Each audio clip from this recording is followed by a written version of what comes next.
and now the volume is also muted. So that's it. Perfect. It's clear. So Picture's yeah, perfect. There's no echo. And you can tell we're all ultra runners. Like, we're just solving puzzles as we go and adapt into the current situation. yeah, So, Karen, Chris, good to have you on the podcast. Quite an eventful couple of weeks you've had.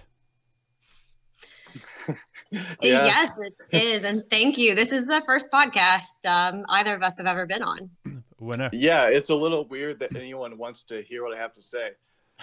Well, we'll be the judge of that after you've said it. So, Yeah, so let's strip it fair back. enough. Let's strip it back a bit. We'll obviously get, because both of you took part in the Barkley. We've had a couple of people that have. The Barkley's a very difficult thing to do a podcast on. I always tiptoe around what's happened, and even though I have had Laz on the podcast and Maggie, and we had a couple of Irish contenders that we did do episodes with, but it was very, very difficult because I always tiptoe around, what happened and blah, blah, blah. They're still doing a great job with all of the focus that it's getting to keep it so secretive and not let too much out. Although we did have a few tweets going on this time, which sparked a bit of controversy, I believe. But you're both, for people that do know you anyway, you're both a couple. How did that relationship start? How did you meet? Great question. Yeah, so yeah. that actually happened at Barkley, and kind of at the Barkley Fall Classic. So we both ran the Fall Classic in 2017, and about half the field, maybe more, got lost that year. We all missed this one turn that in hindsight seems ridiculous and stupid because it's so obvious, but half the field got lost. And we didn't realize it at the time, but we were actually in that group together, lost. And so then fast forward to the following year in Barkley, I was crewing Amelia Boone, and Karen's a local. She lives in Knoxville, about an hour from the park. And she just was there for the day, like not part of Barkley, but just like running the trails and stuff. And Amelia had finished at that point, so my job as crew was done. And I ran into Karen, and we met at Barkley, and then realized that we had kind of seen each other 6 months earlier at the Fall Classic. And yeah, ever since. So yeah, 3 years ago was the official start of this. So this could crush the whole Barkley image, finding love at the Barkley, those sort of yeah, things. I know. So apparently we are not the first. Someone, I think Frozen Ed told us that there was another couple that met at Barkley and got married. So they're ahead of us because they got married. We're not there yet, but we are not the first couple to meet at the Barkley, apparently. Yeah, that's a different. And the crazy part too is how we both got into the race field at the same time, because it's such a hard, thing to get into. Like, Chris went a different avenue. He was on the wait list for several years before he actually got the chance to get in. And then to me, it was more of a surprise. I didn't expect to get in the race. But by winning BFC, then I was like, I can't turn this opportunity down.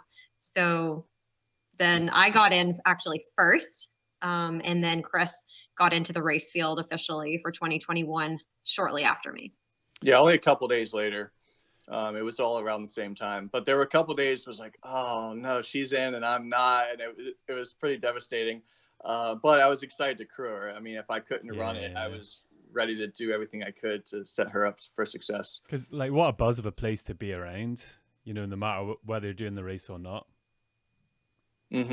Yeah, and so that was like, I can't overstate how helpful that was to be able to crew before I got in. And I actually crewed twice. So I crewed Amelia Boone in 2018. I crewed Maggie in 2019. And so just being there, you meet other people, you hear the stories, you see what works as far as crewing and transitions, you see what doesn't work. And it's just a cool experience. I mean, it was surreal that first year. I mean, I was a nobody. I'm still a nobody. And I'm hanging out with like John Kelly, who's finished the thing. And like we went for a run together that year in 2018, and it was just wild. And like now these people are my friends, but I still feel like like they're giants in ultra running, and I'm just this little guy who got lucky and stumbled into this Barkley world. But now that I've done it, I feel a little bit more like I belong, but it's still crazy. How did you end up crewing for those two then, Amelia and Maggie? Amelia and I connected because we were both coached by David Roach at the time. Okay. And so, yeah, we just, I don't remember how it all started, but she was keeping it pretty secret that she was in. And so it worked out that by me getting on the wait list. So that was the year I got on the wait list as well. So Amelia and I both applied the same year. She got in, I got on the wait list. And so it's like, hey, since I was on the wait list, I kind of knew that she had gotten in because otherwise not many people knew. And so it was a good way for her to have somebody who knew she was in crew without, because we didn't actually meet in person until Barkley. Like that was when I met Amelia. And then Maggie, I met that same time. We shared a campsite with Maggie that year. And so the next year when Maggie needed crew, Amelia and I crewed her. So we had a good Irish contender who's a phenomenal ultra runner, Ian Keith. You might know Ian. Oh, as well. Ian broke his collarbone that year and finished that second loop with Maggie and Amelia and Jamil and Johnny. That was wild. Ian's a tough guy. He is. I also want to bring up the fact you talk about some Irish runners. Technically, like I'm Irish, like last name McNeany, but going back, there's actually different branches of the family tree that go back, and we've done a lot of ancestry, like research type stuff, genealogical research. And I know that my family comes from County Tyrone in Northern Ireland, and then I also have some family around County Monaghan, County Armagh, like sort of like the border area as well. But this was back late 1700s. So if there are any McNeanys from around that area, we'd love to get in touch or hear from them and connect a little bit more there. This is actually the third Irish Barkley podcast I've done then, because we had Billy Reid as well.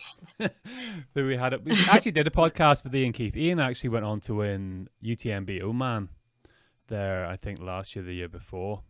Phenomenal Irish ultra runner, but I do know he's one of the best navigators around as well. You know, he's got a background in sort of hill walking, and that really sort of plays to your favor, doesn't it? Like, oh yeah, navigation is key at Barkley. That's what I attribute much of my success to this year, was the navigation. Yeah, both of us, it was kind of a new thing within a race, like navigating within the race. Besides when we got lost at BFC and needed to do some better navigation at that. But that's what we spent a lot of time preparing for, and studying topographical maps beforehand to work on the navigation. Because you are a local, Karen, aren't you? Ish. Yes, I was born and raised here in Knoxville, which is about 45 minutes to an hour from Frozen Head. Right, okay. So still a bit of a travel. Do you get to... Is the park open then for you to go and do recce's on it and things like that? Yes, the park is open. It's only open between like 8 a.m. to 6 p.m. or something. It depends. It's based on daylight. So kind of like an hour after, I guess, daylight starts, maybe. Not sure on that one. But it definitely, you have to be off the trails an hour before sunset. Okay, because John Kelly's pretty local, wasn't he? Like John Kelly lived across the road, I think. Oh, very, very close. Yeah, he's more local than I am, for sure. He could see like chimney tops and different things from his house. Yeah, him being the last person that actually completed the Barkley. So when was the first time you heard about the Barkley or the Barkley Classic, Karen? So for me, it was from my friends. I think it started with Barkley Fall Classic. Maybe I'd heard a little bit about Barkley, just, on passing from other people, like this crazy race that happens pretty close to Knoxville. But I had actually never been to Frozen Head until like 2015, I guess. So that was when one of my friends, Liz Norrid, was in the Barkley Fall Classic. And I went to watch her and take some pictures. I thought it was crazy. At that time, I was doing like sprint triathlons and getting into some longer triathlons, but the focus was always on just like be as fast as possible. It was like road running and cycling and saving ounces everywhere you can with like aero wheels and stuff. And then I go and I see this, and there's people like clawing up what they call, Rat Jaw, the famous hill, and just tumbling over the top of the hill. And they're just covered in dirt and briars, and it just didn't look like a running race at all to me. I was like, why are these people doing this? You were standing there with your heart rate monitor on and your watch going like, what are they doing? Lycra, fully kitted, gels, little packs, whole works, sunglasses. Yeah, exactly. Looking as cool as you possibly could look. Do you know what I mean? Yeah, it was totally different. And then these monsters come over the hill, just falling and growling, and blood coming out their eyes, drool coming down their face, and it's like, what the hell is going on here? Yeah, it looked absolutely crazy. I did not think that I would have the desire to ever do that. Yeah, so were you ultra running at that stage, or were you just doing triathlon? No, I had done some trail races, but at that stage, so that was 2015. Probably the longest run on trails I'd done was a half marathon, and I eventually did an Ironman Triathlon. So I had the confidence that I could be out, like basically on my feet or swimming or on my bike or whatever, for a total time of, I don't know, I guess it was a little under 12 hours. And to be honest, like the first time I attempted an Ironman, I failed completely. I had some health issues, but I made it through the swim and the bike, and then basically couldn't go on anymore. And I ended up in the medical tent getting a couple bags of IV fluid. So then I came back the next year to redeem myself. Even though that was good. That was good practice, though. Good practice for the Barkley. It really was. Yeah, it was like failing and then trying again. So I did my first ultra in 2017, though. It was the Duncan Ridge Trail Race, which is it's pretty hilly itself. It's got a lot of climbing in it, and it's down in Georgia on some similar trails as actually the Georgia Death Race. I've heard of that as well. The triathlon does sort of prepare you well, though, from a fueling sort of idea and what's happening with your body. I think it really helps with ultra running and endurance events. I went out. We have a local round here called the 7-7, so 7 mountains over 700 meters. And I went out with a triathlon coach the other day. And it'd been a while since I've done Ironman Switzerland a few years back, and it'd been a while since I was exposed to all of these bars he was pulling out of his pack and gels, but he was super strong, but he was able to maintain such good fueling around that round. And it really does help you, doesn't it? It helps you set up, and you do go into that pain cave in Ironman. There's absolutely no doubt about that. Even though it's a bit of a slog at the end. Yeah, I agree about the fueling, the importance of kind of learning that and consistently fueling throughout a long event. I think that was very key to at least me making it through the loop. I didn't do it, within time, but I felt good at the end of my loop. Looking back, I didn't feel like I was out there for 17 and a half hours, which is crazy because that's the longest I've ever been out. And I sort of attribute that to just eating throughout and monitoring my effort level for what I was capable of at the time. So what about yourself, Chris? What was your sort of background before you came into this? Because you done Pikes Peak Marathon, didn't you? Yeah. So it's not like me to do any prep, but I knew that. Sorry. Well, you didn't have to scroll through my ultra sign up page for long because there's not much there. But yeah, so I think I've been trying to figure out when I first heard of Barkley, and the first conversation I remember was probably 2015. My friend Brett was talking about it, and he had some friends who did it, and Brett's mostly a road runner, and he was explaining it as this insane thing, and I wasn't really running at that point. I come from more of a hiking background. And I remember him explaining this. I'm like, this sounds stupid. Why would anyone do this?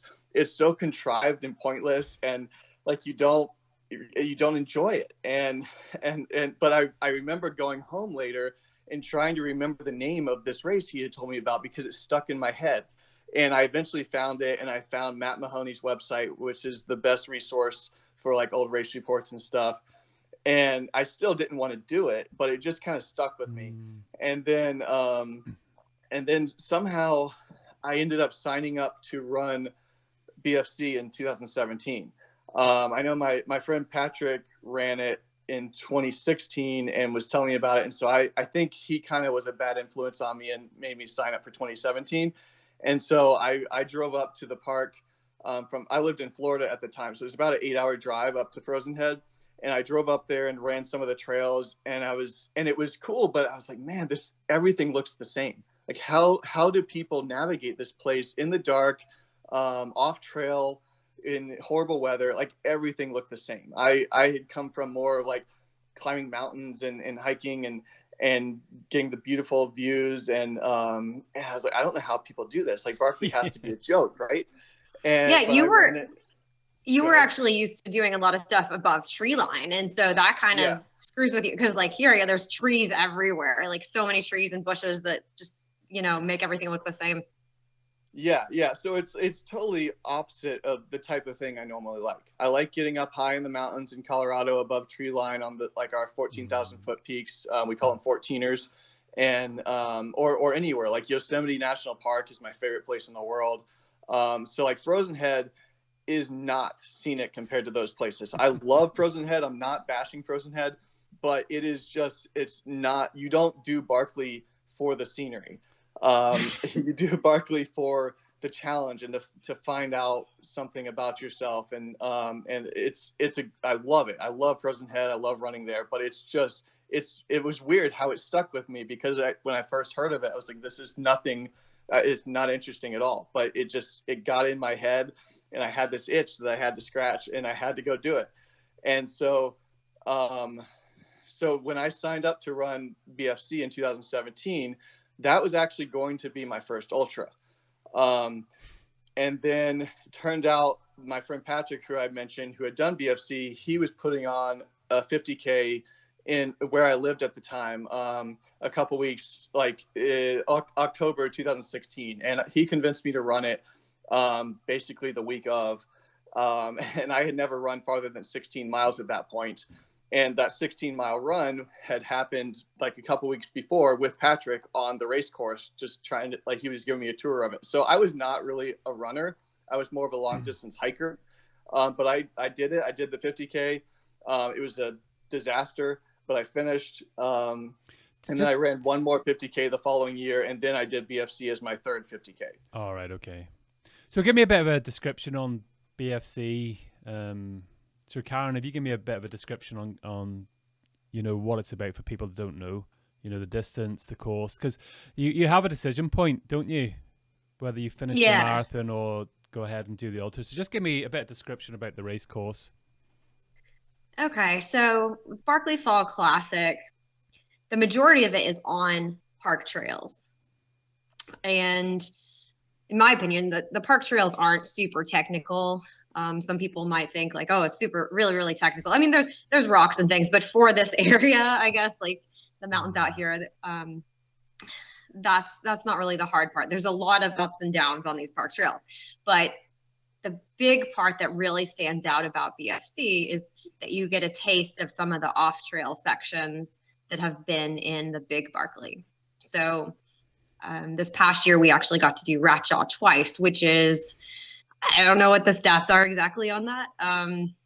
Is it like 1,800 feet up or something? And yeah, about 1,800 in a mile, I think. Okay. Yeah. So like we did that twice this year. And the hard part about that, like the really hard part, is that in September, the briars are, they were above my head. I mean, they're just like green and flowing everywhere, just like reaching out to grab you, and you're fighting through them the whole time. In the big Barkley, they just seemed like little baby briars, because they were still there. They were still there, but just more down around your feet and stuff. And I got scratched up a little bit at Barkley from the briars, but Rat Jaw in September at BFC is crazy. So you need to prepare yourself for that. Yeah, you're basically tunneling. You're tunneling through the briars. You can't just power up the climb like you do in the big Barkley. You have to like tunnel and like move them out slowly, or just bash through them and destroy your body if you really want to. But it's brutal. Yeah, and then getting to the decision point as well. So, but see the briars just before you get there. I did actually see the picture in your race report of your legs, like So like that was as bad as anybody's legs I have seen coming out of any type of race. Yeah, that was pretty bad. I did. Let's see. I was wearing shorts. And my skin wasn't totally covered there. I think I had like calf sleeves or like calf guards or whatever you call them, and just shorts on. And there was a part where I could see the top of the climb. And one thing about rat jaw is that a lot of times it causes a bottleneck. So like some of the runners that had gotten there before me had been working really hard for a while to clear the path to get up to rat jaw. But because we had a wave start last year, I started in the final wave. So like maybe it was like an hour behind the first people that had started. Some of these people had been there for a while and they were working their way up. And then when I get there, I was maybe, 200 yards from the top.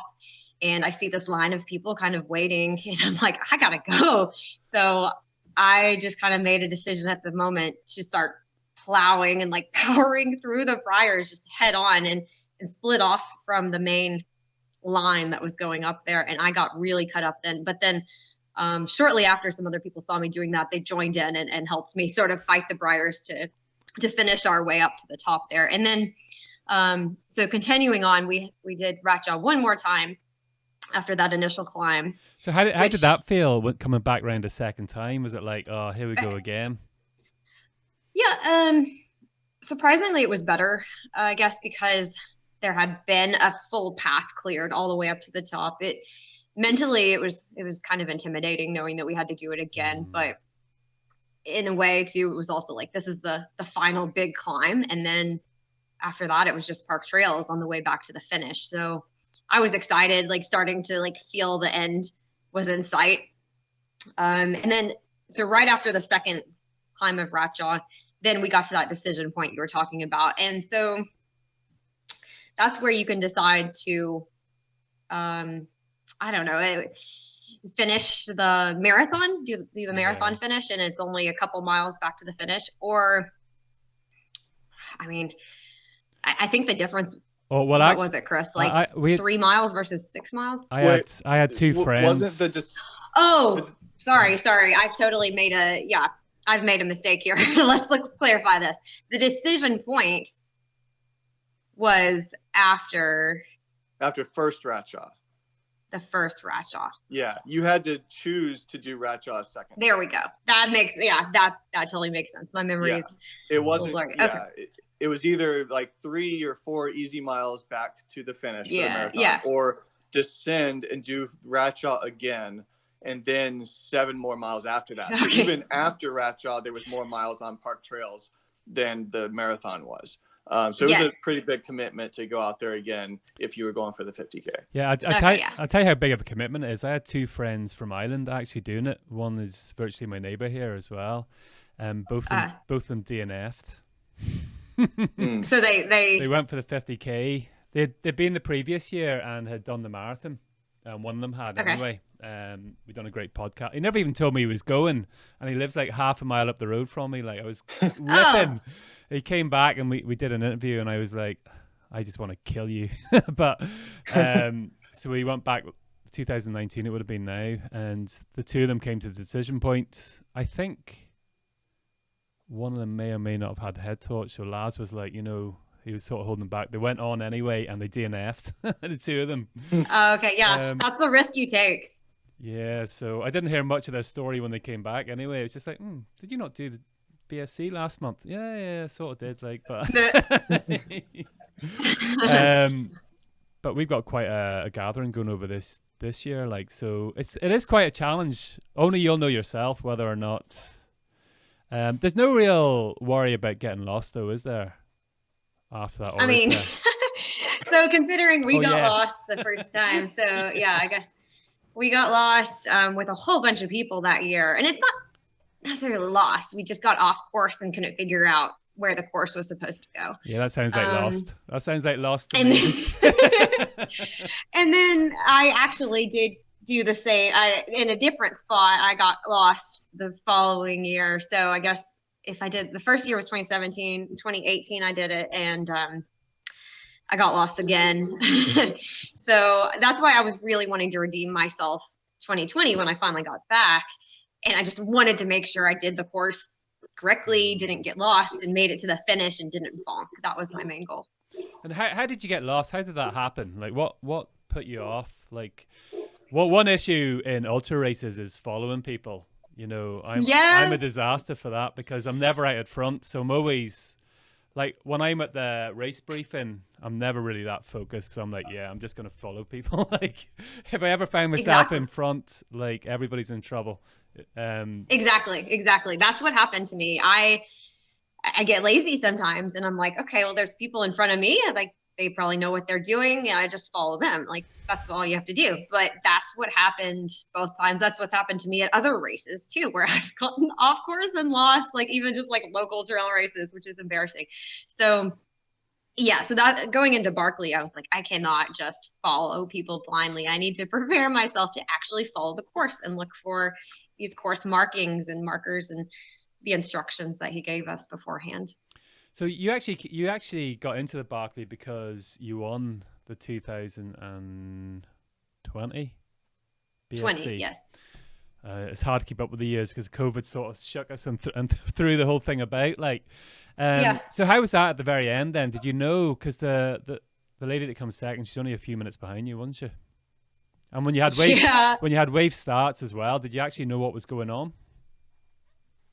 So being in the fifth wave, which was the final wave, I knew that basically the only people, like if I caught up to all the other women, the only person that could then beat me would be one of the girls from my wave.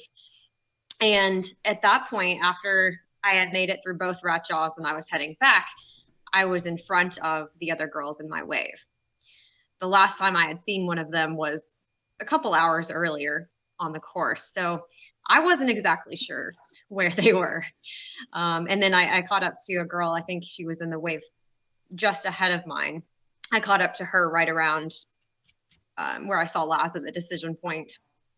So I had passed her, and because she had started right in the wave ahead of me, she basically would have to beat me by 15 minutes to the finish. So I knew I had a little cushion there. I could run with her if needed. And she would, I mean, there was still like the danger of her just like taking off once she saw me, you know, and then me trying to chase her down.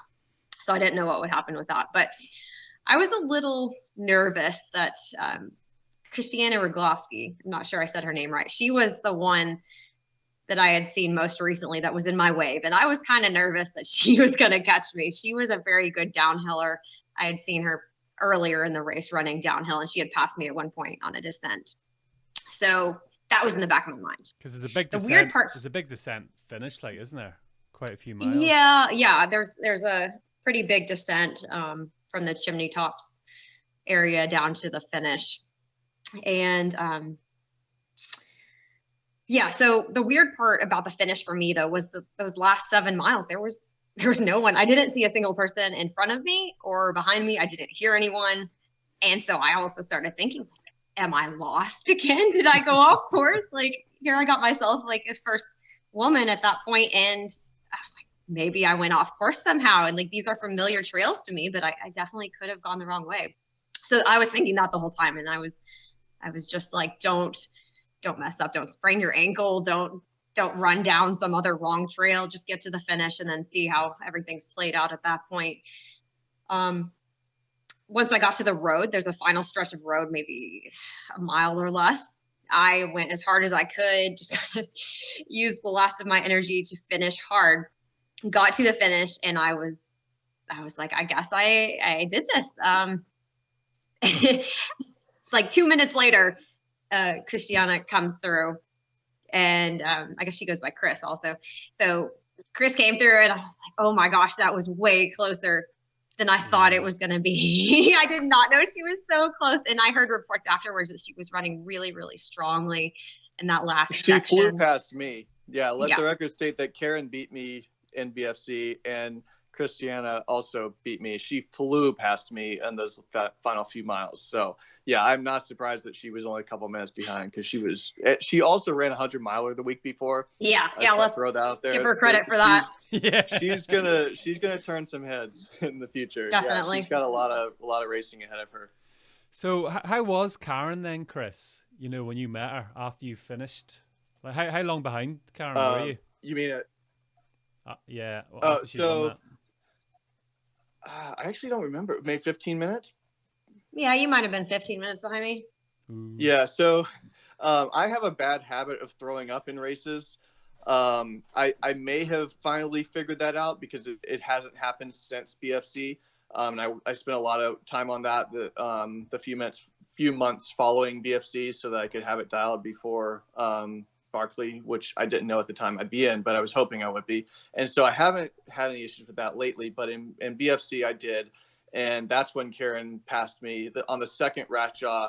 That wasn't an excuse, by the way, Karen. Everybody's listening is going, yeah, okay, Chris, okay. No, you're an ultra runner. Suck it up. She has beaten me in two out of 3 BFCs. She's beaten me. So, and one of them she got lost and did 3 extra miles and still beat me by an hour. So, good comeback. So, yeah. Good comeback. But that was where we crossed paths, was on the second Ratjaw, and then I didn't see her again after that. But I did recover and ran decently well from there, but not as well as she did. So yeah, about 15. Like, how did that conversation go down then? Like, because Karen had come first female in. Like, were you thinking of Barkley at that point? Because everyone knows, you know, if you win BFC, the chances are that you get into Barkley. Was that in your mind? Were you like, oh my God, this is like... What have I done? Yeah, I was a little nervous. I know some people go in and they're just like gunning to get that win to get into Barkley. I wouldn't say that was me exactly. I was a little nervous, but I thought it would be a really cool opportunity. I kind of was on the fence about whether I was going to actually apply at first.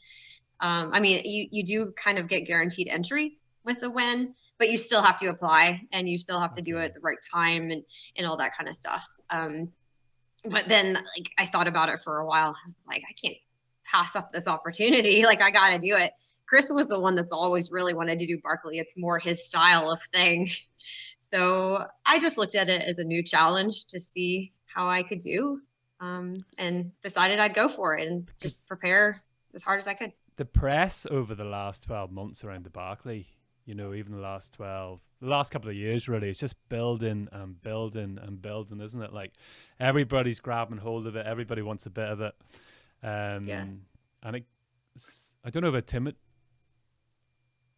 if it's, what's the word I'm looking for? I've lost the word there. It's, but you see these great ultra runners that do it and things like that. And it's all that really goes out the window, really, doesn't it? You know, because it's such a difficult place. You know, anything can happen there. Obviously, familiarity with the course helps. You know, you have some sort of awareness of where you're going. Talk to me. I would say intimidating was the word I was looking for there, by the way. Oh, yes, it's very intimidating. Yeah. Mm-hmm.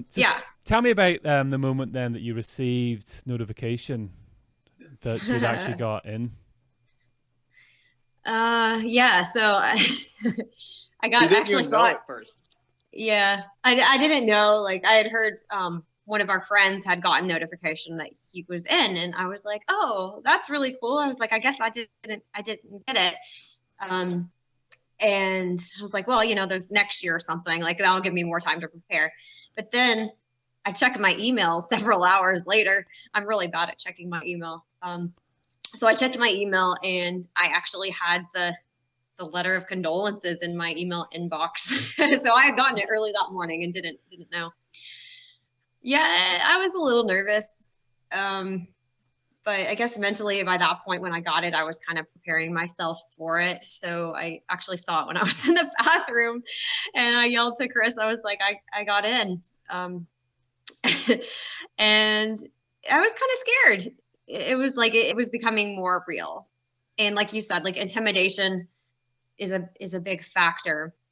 Just the thought of being out in the middle of the forest, in the dark, in the cold. And you hear these stories of people getting hypothermic and breaking bones and just being terribly, terribly lost out there. Like all those thoughts went through my mind.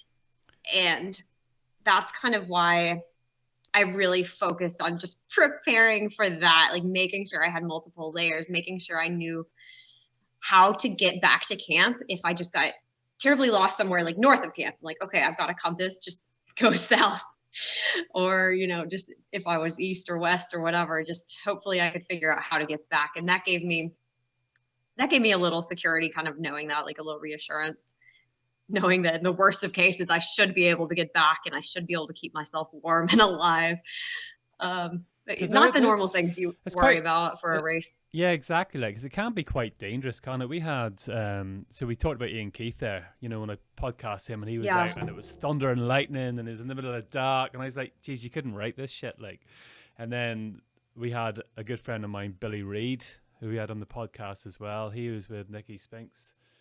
And I was so surprised that the two of them pulled out because of the threat of going hypothermic. You know, right. Absolute legend, like, who's done the double rounds, and you know, and it was like they had like 30 degrees during the day, and then they went out, and Billy never went out with the right clothes because it was just happened so very, very quickly, and it was so warm, it never even came into their minds that it was going to drop to such a low temperature. And it's not just, you talked about the terrain there and the navigation and how everything looks the same, and when the fog comes down, it's got such a unique microclimate, hasn't it? You know that it does. And even like out there. So when I was on the course, I got hailed on twice at Barkley this year. Chris didn't ever have any hail. He didn't even have like heavy rain. It rained the whole time, but it was, well, the whole, let's say, be clear, like the 17, 18 hours, like we were kind of in the race on course. But it hailed on me twice. And then he was maybe like half a mile or a mile away and it never hailed on him. So, Chris, give me a brief description about the Barkley for anybody that's listening that hasn't heard about it yet. You know, how distance, course, just what you know about it. Yeah, so Barkley, it's a five loop race. Each loop, according to Laz, is officially 20.000 miles. We can't use GPS, so we can't prove him wrong on that. But most people think it's at least 25 or 26 miles. But we'll never know. And each loop has, he does tell us this, that each loop has about 14,000 feet of climbing. And so to complete Barkley, you complete all 5 loops. And so that's 100 miles with 70,000 feet of climbing. And only 15 people have ever completed it in the 35 years of the race. A few people have completed more than once. So I think there are 18 total completions. You can't use you can't use GPS. You can only use map and compass. You can't have any electronics, camera, music, anything. It's just map and compass. And the watch that he gives you, we used to be able to have, or not we, I wasn't in the race at this time, but you used to be able to bring your own watch as long as it didn't have GPS. Now he gives out a watch an hour before the race. And this year it was this little $8 pocket watch from Walmart that like, you had to squeeze to open up, and it was like an analog clock. It wasn't even digital. The old watches that he gave at least were digital and had like alarms on them, so you could set an alarm if you needed to remind yourself to eat or take a nap or something. I don't know. So he keeps making it harder, both with the course itself and also just the little things that he takes away from us, like our own watches that we're comfortable with. Because the pocket watch was mostly useless. Like you can't wear it around your wrist and glance at your time, and you can't afford to slow down to pull this thing out and open it up and look at it. So most people that I talk to barely use their watch. I pulled mine out a couple times just out of curiosity of how long it had been, but yeah, it's just brutal, this course. Like the cutoffs make it really, really difficult. Like completing a loop is tough, but if you have unlimited time, you can get through it. What surprised me so much was the physical effort required to complete a loop fast enough to have enough time to go out for a second loop or a third loop or more. I can't even fathom 5 loops. That does not seem possible to me. I don't understand these people who have done that. But even just 3 loops. I mean, I came in from loop 1 feeling okay, but I was pretty wrecked too. Like, I was surprised how much that loop had taken out of me to do it fast enough to go out for another one. And I also, at that time, it was feasible that I could have done 3 if I could have done a second one fast enough, which didn't happen. But to, like, it was so much harder than I thought it would be to complete that first loop fast enough to have that time cushion. So these cutoffs are just brutal. What is the cutoff per loop? Oh, okay. So yeah, the time. So, so if the first 3 loops, okay, it's kind of tricky. So you have 13 hours 20 minutes to complete loop 1, and to get out on the next loop. So if you come in at 13:19, you have to get out on loop 2 in under a minute. For loop 2, it's 26:40. It's double that. To finish the fun run, which is 3 loops, you have 40 hours, which is 13:20 per loop. But to go out on a 4th loop, you actually have to average 12 hours. You have to start on a 4th loop by 36 hours. So that is a huge jump. Like, I can kind of understand finishing 3 loops in under 40, but to me, doing 3 loops in under 36 and then 2 more, that's beyond my capabilities at this time. Maybe someday. I don't know. It's 60 just, hours I to complete it then. 60 hours to complete it. 60 hours, yeah. So for 100 plus miles, right. More than twice Everest is what I'm hearing there. 70,000 feet. It's right. How anybody has ever finished that. Plus, when you talked about, the briars and things like that, and your navigation and the weather. Like, I know on a good clear day when you're getting tired and things. Oh, sorry, when a good cloud comes down on top of the mountain, and you know the mountain so well. I'm actually a mountain guide on our local mountain, so I know them really well. And but you start second guessing yourself, and even though the compass is telling you this, you're like, that's not right. No, that does not look right. Yeah. Yep. You've all that them. Happened to Karen. You've all them factors. Well, tell me what happened there, Karen.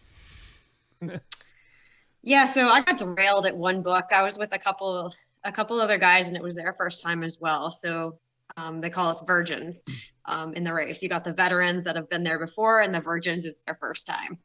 So we were looking for one book, and I'm trying to see how to word this best, with the secrecy and stuff. But basically, none of us actually really looked at our compass at first. When we started following a terrain feature, we were following some water at this point, and we were so sure we were in the right place that we didn't double check that the water was going the correct way. It was like a little river, and we started following it. We started looking for some of the clues that Laz puts in the instructions, and it was probably confirmation bias. We started seeing different things that could have been what he described. Like, he would say, look for a waterfall to the left of a rock wall or something like that. And we were seeing this, and never having been there before, we didn't know exactly what this rock wall would look like or what the little waterfall looked like. There were so many waterfalls that day because there was so much water. Then what Chris referred to is I actually did pull out my map and compass, and I was looking at the compass and kind of trying to see which way the water went. And it's like, well, this doesn't really make sense. It's not going the way that the map really says it should go, but I'm probably using this thing wrong. Like, I don't really know, like maybe whatever. I was like, we're seeing these other signs, so we're in the right place, obviously. Well, a couple hours later, and we're still not finding the book. I decided to sort of go back to the last known location, or a place that I could really pinpoint myself on the map and figure out where I was. And another guy ended up joining me there. And that's when we hit a road, and we knew for sure where we were, and figured out that we had been in the wrong location looking for the book, and then figured out our way from there to continue on. But at that point, I mean, we had thrown all chances of finishing within the 13-hour, 20-minute limit. So we knew we wouldn't be able to go on for a second loop.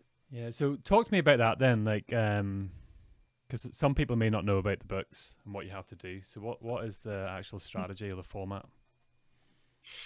Yeah. So along the course, there this year there were 13 books that we had to pull a page out of along the way.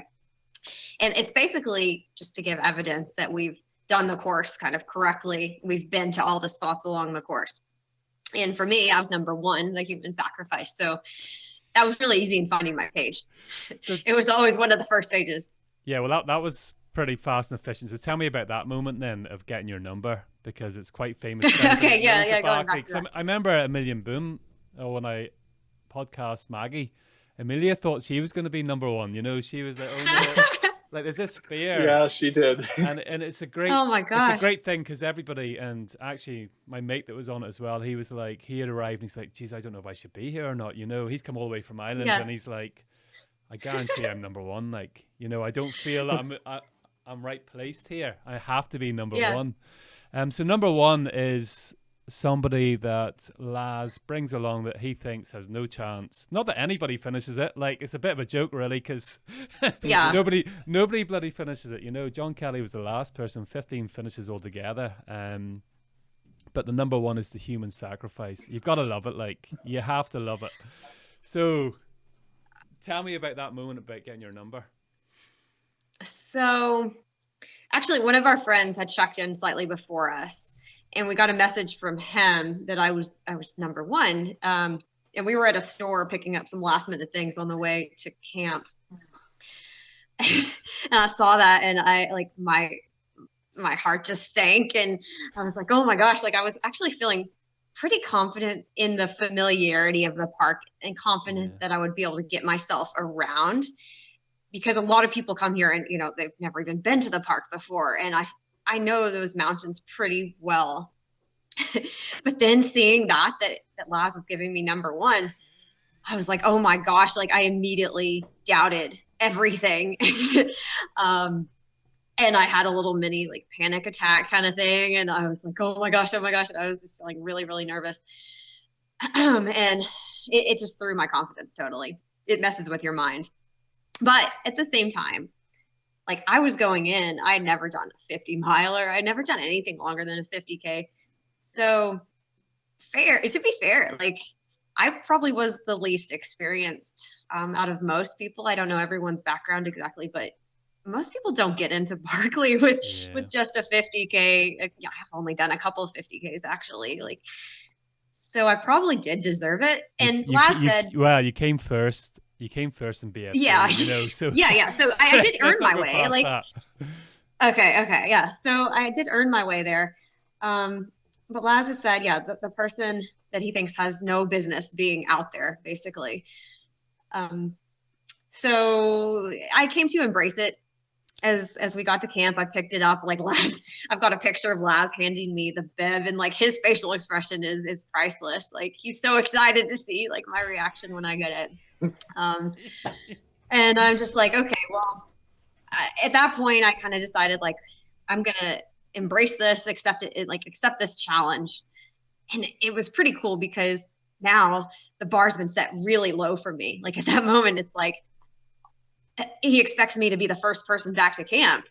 And I'm like, okay, I just got to outlast some people out there, like no matter what. Like hopefully I'll get around to a couple books, you know, and get back. But ideally I wanted to make it all the way around. But it was going to be much easier to surpass expectations, at least Laz's expectations at that point. So I saw it then as a cool challenge to overcome. And it wasn't it? It was a great opportunity, even though initially it might hit you in the face. But then after a while, it sort of takes the pressure off. And actually even get... Yeah, definitely. Like, there's so many people don't even make a loop. Do you know what I mean? And yeah. If you don't... If you don't make that loop back, your name doesn't go on the list if you don't make it back after your first loop. Isn't that right? I think it is. My name doesn't even go on the list. Like you have to make it back within the time. But you got all 13 books? I did get it. Yes. And you were saying there it was 17 hours, was it? 17 hours. So how did that feel? It was like 17 and a half hours. So how did that feel when you come back and you shoved the pages in Laz's face? That must have been rewarding. Oh, I was so excited. So I got to the yellow gate and it was dark at that point. I had just put my headlamp on, maybe turned it on about 10, 15 minutes earlier. So I get to the gate, it's dark. And then they hear me running up and like my poles are like clacking on the ground. And so Laz comes to the gate and asks like, who is it? Who's coming in? And so I had thought about that for a little while, like as I was coming in those last couple of miles, I'm like, what am I going to say? And so I just said like, it's the human sacrifice. And I'm back with all my pages. Winner. And I didn't get the pleasure of him counting them because I was over the time limit, but I did count them out. I made it a point to show that I did actually get all 13 pages because those were very hard fought for. Brilliant. But you must be pretty proud of that though. I was very proud that I made it along the whole way. And I think I also earned some of Laz's respect, hopefully. That's what I hope. He seemed to be proud that I had navigated it without the help of a veteran. I did have help of some other virgins along the way. But we made it through. What do you think was your biggest challenge through that experience? I think like I did navigate it and we made it along the course, but we chose, I guess the routes we took were very rough. They were rough. So like, like basic navigation skills, probably one of the first things you learn, or at least one of the first things I learned here was kind of to have handrails or backstops along the way as you're going to things. So I would pick things like creek beds and stuff to be handrails to follow. Well, especially in the dark, like we were just going down the creek bed, like over rocks and through briars. And it was really, really slow and hard. I think an ideal route, like we were supposed to maybe follow the ridge that was right next to the creek bed, but I was so scared that I would lose that marker there that like, I was like, let's just stay like as close to this creek as possible. And then I heard, from Chris and some others, like, oh, well, the ridge was a little bit clearer. They were able to move faster along that kind of thing. So that would be something that would help speed up. How do you get the course? Does he lay out the map at the beginning, or what way does that work? Yeah. The day before, when we arrived on whatever day it was, the day before the race started, he lays out the map, and then you can copy that down, and he gives you a set of instructions that kind of explains that how must you're be a supposed to good find the process, books. because everybody's sitting obviously with their own maps or whatever, trying to mark theirs out, and you're looking who's next to your shoulder or whatever. Like these phenomenal ultra runners. I was in Chamonix when Courtney crossed the finish line in UTMB. Like they're superstars, really, aren't they? The celebrities in the world of ultra running. Like, what was that like? So this year was different because of the COVID precautions. Oh yeah, okay. And so we couldn't, like in the past, like everybody's kind of sitting next to each other and you're filling the map. But he put it out earlier this year so that people could look at the map, mark their maps separately. So everyone's not really clustered together. So unfortunately, I didn't get that experience. And we were kind of late. Yeah, we got there around like 6 p.m. or something, and most people had already marked their maps. Yeah, okay. No, not 6 p.m. It was like 1 p.m. Oh, I felt like it was 6 p.m. Okay. It felt like it felt really late. No, we were way later than we wanted to be there, but yeah, there wasn't a crowd. We went in and checked in with Laz by ourselves. There's nobody else around, and we saw the map by ourselves. And so yeah, like normally he kind of takes his time putting out the map. He loves torturing people with that. Like he hangs up the license plates as slowly as possible, and he kind of waits for somebody to be like, "So Laz, you gonna put out that map?" And like, "Oh yeah, I just forgot." Like he loves messing with people, but this year the map went out much earlier because of the precautions. He didn't want people gathering around it.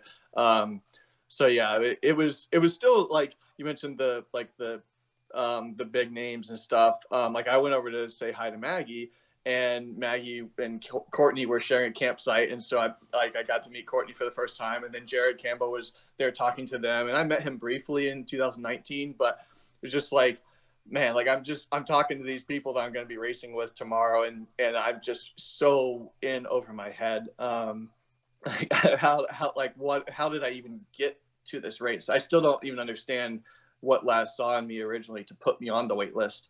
I almost feel like it was random, and he just threw our names in a hat, because there's no way that I should be next to Courtney and Jared and Maggie and all these people.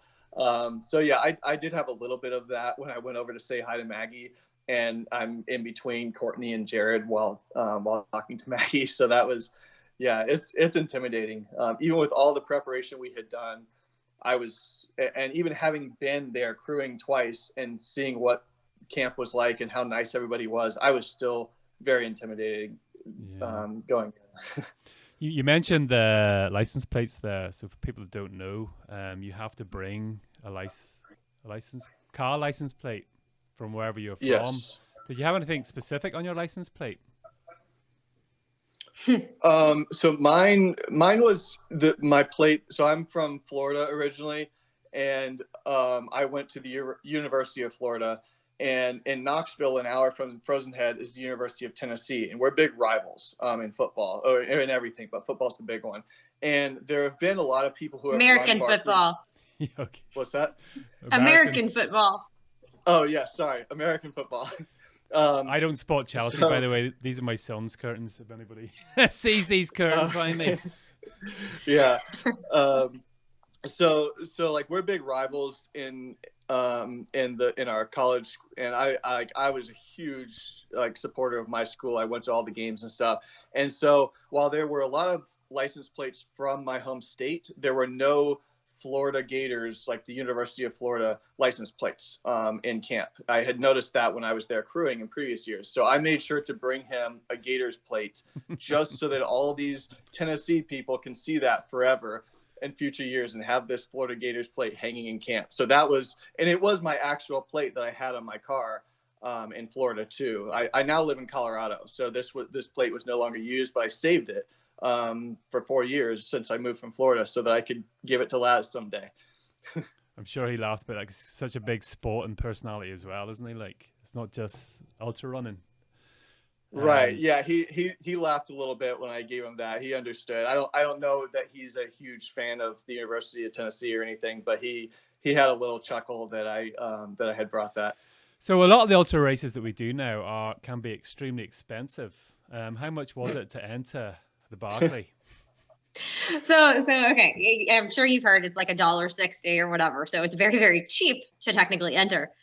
But oh my gosh, like how much money we spent on gear and stuff just like in advance of this race, like testing like which shoes would be appropriate or which rain jackets we needed. Like we ended up spending a ton. So I don't want to give the impression that this race is a cheap race to do, but yeah, it's $1.60 to officially enter. Did I hear a story about your shoes? Actually, talking about shoes. Mm-hmm. Yeah. So after we got there, I was like checking to make sure that I had all my gear and my bag and my pack was like ready. And I'm like, oh, let me just like pull my shoes out of my shoe box here.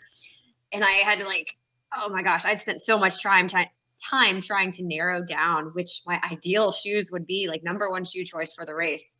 Like weeks and weeks of testing different shoes in different conditions. And I'd finally figured out like the one pair that I was going to wear. Well, I look in the box and those shoes aren't there. And I remembered I had worn them in a run like 2 days prior, like our last run. And I put them on a shoe dryer in a room, like the back room, and I never got them off. So I did not have my number one shoes, which threw me off a little bit. But then again, I mentioned somewhere that like I was talking to Larry Kelly, and then Keith Dunn was also there, who was the person that like broadcasts the race information over Twitter. And I mentioned like, oh my gosh, like I forgot my shoes. I left my shoes at home. I need somebody to go get them.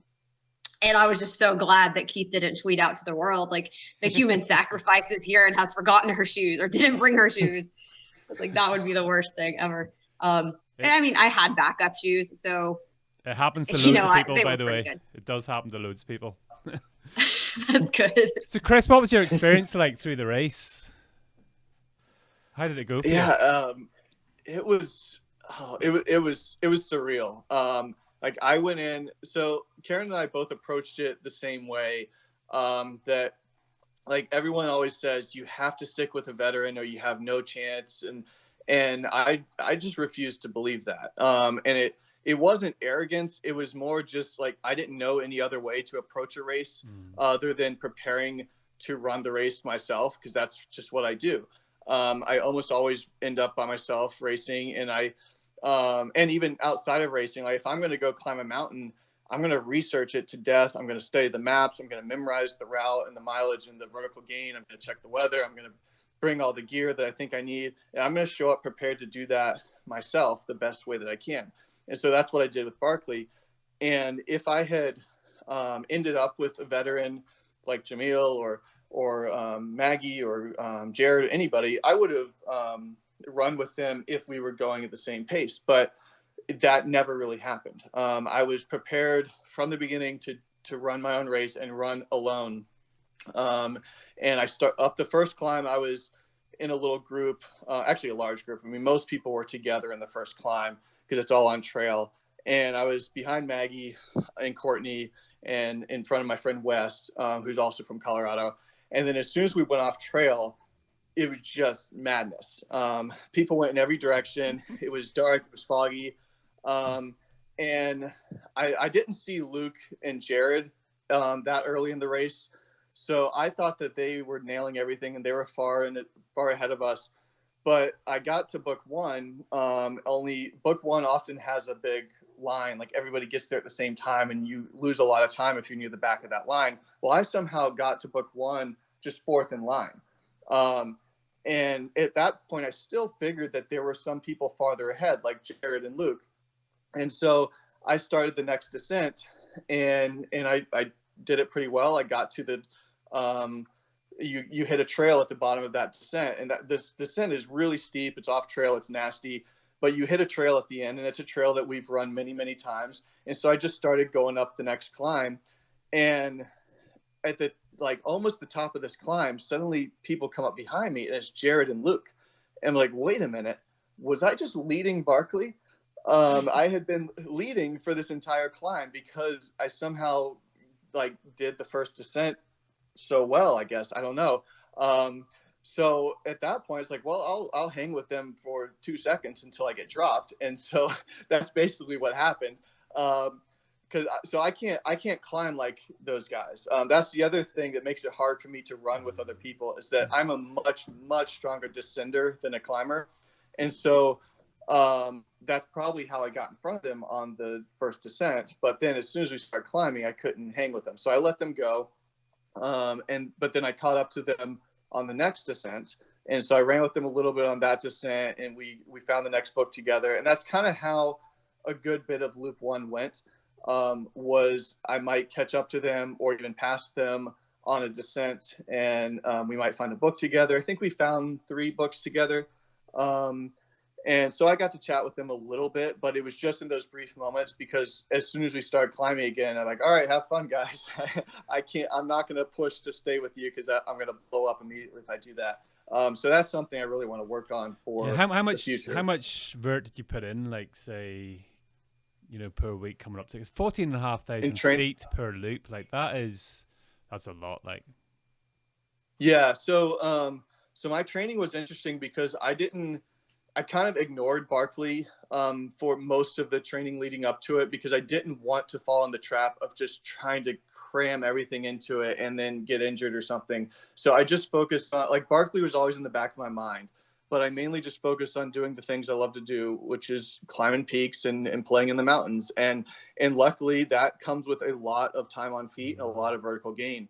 And so I didn't really start when I got my condolences, it was 5 weeks before the race. And that's when I really flipped the switch. And it's like, okay, now it's Barkley training. Now I spend every minute of every weekend. Because that was very late, like, wasn't it? 5 weeks before the race. Well, right. So that was when, like, I started, like, spending more time in the park, and I started doing more structured, like, I want to hit some numbers of vertical gain. But when I look back at all my training, for the past 7 months, like from August, I averaged like 13,500 feet of gain per week for the entire 7 months. So I had a huge base, and I had several weeks of 25,000 plus leading up to the race. But I wasn't really focused on, like, I have to hit these numbers for Barkley. It was until the very end. And so I had a couple key weekends, like 3 and 4 weeks before the race, that I'll probably repeat next year. I did back-to-back long runs in the park of like we have what's called the Barkley Challenge Loop, which is it's like a all on trail. It's a fun like FKT route that so like it's about 21 miles with 6,500 feet of vertical gain. So I did that on back-to-back days, Saturday and Sunday. That was a big double long run weekend. And then the next weekend I did back-to-back days of 10,000 feet of gain. And so that was the peak weekend for me. I had like almost 28,000 feet of gain that week. So I had some big numbers, but it wasn't like Gary Robbins doing his overnight 20,000 feet on his local mountain or anything. Another thing I did, but the back-to-backs, the back-to-backs are very important though, aren't they? You know, because you're always training for the second half of a race, really. And you're going out with fatigued legs and you're trying to climb, so they shouldn't be underestimated on how much benefit your body gets from a back-to-back. Right. And so on the back-to-back topic, I did in January into the beginning of February, I did this challenge with myself where I was trying to summit a different peak every single day, like a different peak, no repeated peaks. And this was mostly in Colorado in winter. And so every single day for 40 days, I did a different summit, and I was prioritizing the steepest routes possible. I was in horrible conditions with snow and mud and weather because I was like, I don't want to break the streak. And so I was forced to go out every day, no matter what. I went out in snowstorms. I did one overnight in like well below freezing temperatures. And that was all preparing me for Barkley, but it was just me having fun climbing peaks. And so Barkley was in the back of my mind. It was part of the motivation, but I was not saying, hey, this is Barkley training. This was just me climbing peaks, which is what I love to do. Did you train together at all? Yeah.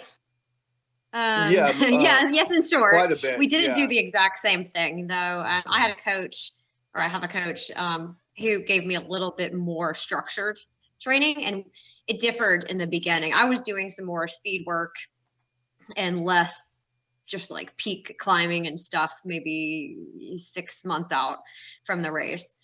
And as we got closer, I switched to more of the steep vert and more time on feet.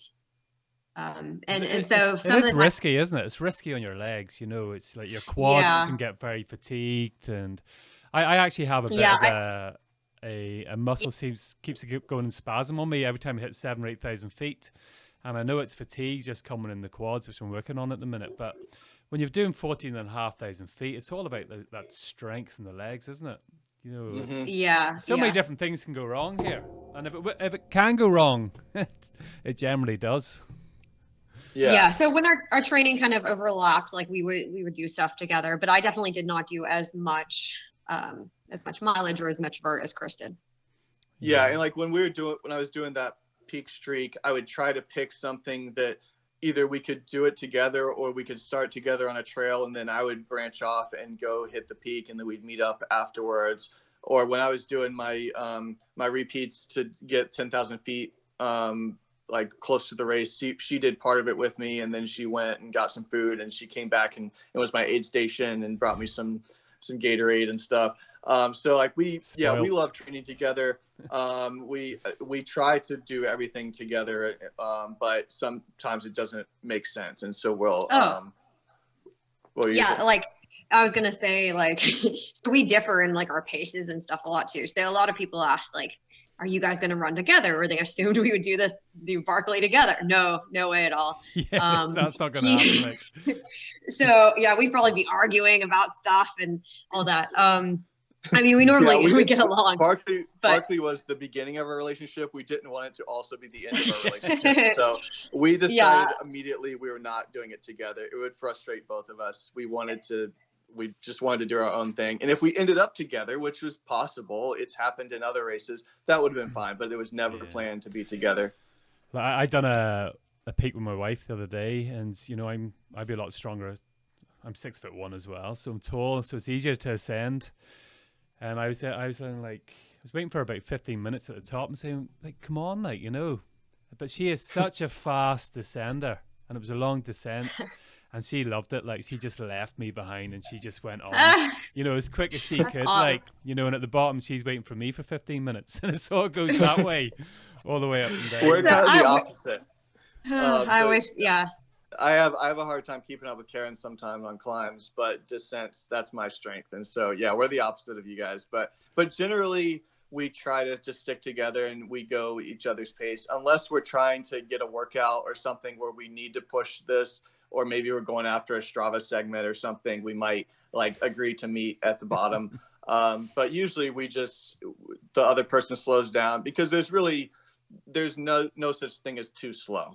If it's an easy run, if it's an easy day, it's fine for me to slow down or for her to slow down, or and it's just more time on feet, which for Barkley is good. So yeah, how far did you get then, training Chris? together. How far did you get?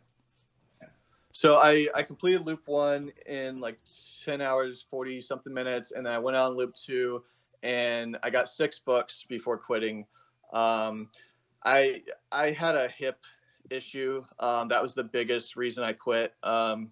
I mean, I was tired too. Like it was hard. I mean, it was getting colder. It was raining, but the hip was the biggest thing. I fell early in the race, like maybe less than 2 hours into the race. I fell on the second big off trail descent, and I landed hard on my hip, and I ignored it for a while. But about 2/3 of the way through the first loop is when it started to come back, and it's like, oh, I'm really noticing this now. And descending was getting harder, and with that being my normal strength, it was really slowing me down to not be able to descend as fast as I wanted. And so so then loop 2, that just kept getting worse. I almost quit after the first book because I was worried about doing the next descent and not being able to get back to camp. But I decided to go for it, and I ended up meeting up with a couple other guys. One of them was my friend Wes from Colorado, and so that lifted my spirits and got me to go a few more books. But then after the 5th book, I think, after Rat Jaw, basically at the tower, I couldn't get down Rat Jaw. Like I was really struggling getting down Rat Jaw, and so I agreed to go to the next book with them. Which I dropped, because beyond that, it was another big descent, and it would put me at the farthest point on course from camp. And there's no safety personnel there, or we don't have a helicopter to come get us. Like when you quit, you're not done. You still have to get back. The saying is, help's not coming, isn't it? Exactly. Yeah. So that was the main thing. And like before every race, Laz talks about his 100% self-extraction rate in 35 years. No one's ever been rescued. And I didn't want to, like, that's a surefire way to never get invited back. If you're that person, so next year he has to say, well, we had this one guy get rescued, but other than that, we have a 99% self-extraction rate. Like, no, I'm not going to be that guy. And so in a normal race, I would have pushed through and injured myself more. I've done it before, actually. It's not smart, but for a race like Barkley, or like a race you really care about, sometimes you decide that's worth it to risk further injury to get farther. But in Barkley, risking further injury also risks putting yourself in real danger and risking other people having to come get you. And I just couldn't make the move down that next descent in good conscience and know that I could get back to camp. So that's where I quit. Because the end isn't in sight. You know, Yeah. when you're going in pain in an ultra race and you're doing like a 50K race or whatever, it's 100K, you know, it might be a death match, but you've 20K left to go. You know, Right. the end is in sight. But, you know, Yeah, you have aid stations that can, if you got another 7 books, you know, well, guess what? There's another 13 waiting for you. So, like, right. you know, when you're feeling Yeah. that pain and, you know, and the head goes down and it really emphasizes on that, you know, you're talking days here. You know, it's not like, Right.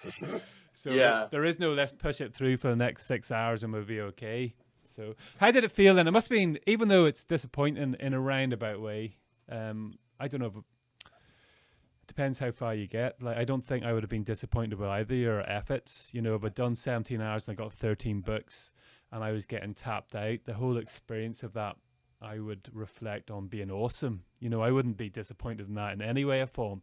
Even, to be honest, getting the number one, Laz, if you're listening, you know, it's like, I would actually see the funny side of that myself. Even to be there and be selected, you know, Laz, even though it may be the human sacrifice, he is still picking you for a reason. You know, you've got strong attributes there. You might be as strong as everybody else, but you're not like my mother-in-law. You know, there's reasons why he is picking people, and he does want people to be able to get back out. And no matter what he says, you know, he would love you to go on as far as you can go on. Like, he loves being proven wrong. He wants that. You know, what was it like meeting Laz? Karen, I suppose you've met him before, Chris.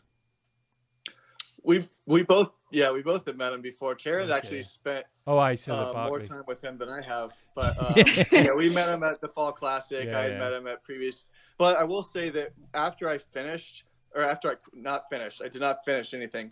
After I was done, after I quit and got back to camp, I turned in I told him what I had done, that I had 6 pages, and we talked for 10 minutes, just me and Laz, one-on-one. I had never had that experience before, where I had his undivided attention, and that was really rewarding. That was and Karen actually got a video of it. That's one of my more cherished memories of this year, was just getting to talk to Laz about my time out there, and he was really interested in it and seemed excited at what I had accomplished. And so I had met him, but I never really been one-on-one talking to him. So that was really cool. It's mad, isn't it? Absolutely mental. I had met him a couple times previously. Most notably, what was it, 2 years ago, 2019, he needed some volunteers to help him place a book for before Barkley. And so he was asking some of like the locals if anyone could go out there and sort of like assist him, just keep him company while he was placing a book. And I was one of maybe 3 people that got to go with him, which was really cool. We spent several hours out there just like I got to hear like conversations and just him talking about different things. I remember like one of the key things I remember though was there's this tree that's been like chopped down or something. It's on the Bird Mountain Trail. And it looks like a throne, sort of. And we were looking at it as we approached it, and Laz was like, yeah, I carved that thing myself with a pocket knife one time. And I was like, what? I was like, really? Like, did you really do that? And his response was basically, yeah, your parents didn't lie to you enough when you were a kid. And I was like, okay, yeah. I mean, I thought it was possible. He could have carved that thing for all I knew. But that was a really strange cool the effect he has on people. I obviously interviewed him on the podcast. Yeah. It was a very difficult podcast to do, even though it was epic, by the way, because I was so starstruck by having. Like, as soon as he answered, it was a phone call, because he sent me a message. I do not know technical. He says, "Can you call me?" I goes, "Okay." In typical Laz style, but as soon as he answered and you heard that voice, it was just like, right now, talk, Robbie, talk. You know, but he has this effect on, like, he's the grandfather of ultra running, really, isn't he? He's very, he's like an epic personality, has a lot of cool experiences. I have a lot of respect, I guess, for all of like the journey running and stuff that he's done. I mean, I guess, you probably talked about it on the podcast too, about him, like his Trans America, track a couple years ago. And then he's planning on doing another similar type of thing. But it's just really cool to see all the roads that he's traveled, like in the US, that you could see in the documentary and stuff on his map too. But he's ran like a 1:18.5 marathon from memory. Like, that is it's faster That's than impressive. Neither of us have done it. Yes. Yeah, there was a tweet this runner. year. There was a tweet this year where, like, I guess the media was like, "Oh, you were a runner, Laz?" Like, they didn't realize that. They just thought he was this sadistic person who came up with this race. Like, no, Laz was a good runner. He like, this race came about because he was like this young, cocky ultra runner who was like, James Earl Ray only traveled 8 miles. I could do at least 100 in that time. So like, yeah, he was a good runner, better runner than either of us. And he still runs. He's still out there for hours almost every day, training for his next Transcon, which I think he just had to like reschedule or something because of COVID. But yeah, he's still very active. And yeah, you want to check out my podcast actually, because it was all about Laz. So I tried to not talk about the races so much, because he was such an interesting guy, and he's such a clever person. Like, that his mind works on a different level altogether. Listen, I appreciate the time, Chris. Karen, what's on the cards for 2021? So we both have Pikes Peak Marathon coming up. This will be my first time doing that, and so far I haven't had great experience at altitudes, at high altitudes, like even just hiking up them. So I'm really curious to see how that comes out. But that goes up the Chris has done that before. Is it Bars Trail? Goes up the Bars Trail, doesn't it? Bar Trail. Bar Trail, yeah. It's quite famous for being struck by lightning on that trail, apparently. Yeah. So Colorado is like the one of the highest rates of lightning fatalities in the country because of there's so much land above tree line.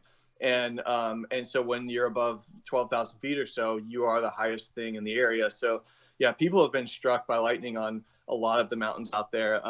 I don't think it's happened during the Pikes Peak Marathon. Yeah. They've had some scares before, and I think they've even shortened the race due to lightning. The rule of thumb out there is that you need to be back below tree line by noon. And so the race usually, the race starts at 7 a.m. So most of the field would be back down before noon, but storms can happen anytime. I've seen lightning early in the morning before on peaks. So yeah, and you can get snow out. It's in August, but it's snowed before. It can be 95 degrees. Both years I've done it, it's been 95 degrees. So it was pretty miserable. I am much more of a cold weather runner. So I'm hoping for a snow year one of these times so I can be more comfortable. But yeah, this will be my third Pikes Peak. I live less than a mile from the start line. So I just jog to the start for my warm up. And so I'm excited. I'll keep doing that race every year as long as I live there. It's such a classic. It's changed now, hasn't it? It's part of now of the World Series because it was 2019. 2019 they made the video. It was phenomenal to watch. And you got the likes of Killian and Jim Walmsley and all those guys. Yeah, I was actually, so in 2018, I think, I was part of the Solomon team filming. They asked for some local volunteers to help chase people around. And so I got to chase the top 5 men downhill on the last couple miles. And that was the year that Dakota Jones broke the course record for the descent. And so I hung with him for about 2 minutes and he was gone. And I had just been standing around. I was ready to go. I was rested, and then he showed up and was 20 miles into this race, and I could only hang with him for 2 minutes. It was really cool to run with that caliber of athlete. But yeah, since then I've been running the race myself, so I haven't been a part of that. But that was a really cool experience, and it's great what Solomon has done with that series. So I also have one more race too that's on the calendar. I'm doing Quest for the Crest in North Carolina. So 50K, is it? Yeah, 50K, and that's less. No, it's a little. It's like it's in mid-May. Yeah. So it feels like it's coming up fast. So racing is all open doors then at the minute. Yeah, they still have some precaution. I mean, I wouldn't say that it's all like open as if COVID wasn't going on. There's moving. Definitely lots of precautions. It's adapting all the time and moving. I'm not sure whether or not to book my flights yet for the Barkley Classic. Hopefully, I would think in the fall it should be good. I mean, we're all starting to get vaccinations now. Like Tennessee's opened it up to basically most age levels. I think now, like we're getting our vaccines in a week or 2. 2 weeks, 2 weeks. I've had my vaccination as well, so nice. UK's done a really good job of getting the vaccination out. So there's a lot of politics going on with it now with Europe and the UK, but don't even watch the news anymore. But hopefully it comes together and we can get lost in the Barkley Classic. Yeah, I hope you make it there. Guys, thanks very much. That was brilliant. I'm not going to do any editing. That's how I know it's a good podcast. Awesome. Winner. So it was. I might even make that bit in the beginning. Thanks, Rob. It was great to Wonderful. meet you. I'm glad it was a success. I'm going to release Yeah, it this is fun. in 2 Fridays. I've got who am I Okay. releasing next Friday? I can't even remember who. I recorded it 2 days ago and I can't remember who it was. But it must have been really good. But no, thanks for your time anyway. I'll let you know. I'll drop you an email as soon as it's released. It'll not be the next Friday, but the Friday after. Okay, awesome. Because there's no editing required, I'll be able to use the video, which is really good.